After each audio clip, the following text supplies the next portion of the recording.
आणि मला असं वाटतं एक शिवभक्त म्हणून मी खरोखर भाग्यवान आहे।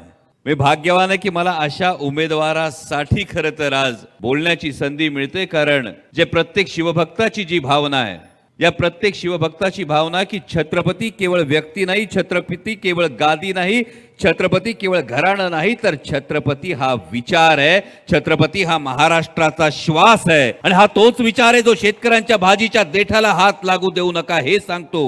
हा तोच विचार आहे जो परस्त्रीला माते समान मानत असताना पदम्मल करणाऱ्या रांजाच्या पाटलाचा चौरंगा करतो। हा तोच विचार आहे जो राज्य निर्माण केल्यानंतर स्वतःच्या नावाचं, स्वतःच्या घराण्याच्या नावाचं नाही, तर रयतेचं राज्य निर्माण करतो। आणि या छत्रपती विचाराचा पाईक असणारं हे कोल्हापूर, समतेच्या विचाराचा उद्गाता असणारं कोल्हापूर, पुरोगामी विचारांची खाण असणारं कोल्हापूर, आणि कोल्हापुरात येऊन ज्या छत्रपतींनी, ज्या छत्रपती शाहूराजांनी हा छत्रपती विचार अंगीकारून तो जपला, जोपासला, जगला, अशा उमेदवारासाठी बोलण्याची संधी मिळणं हे मी माझं भाग्य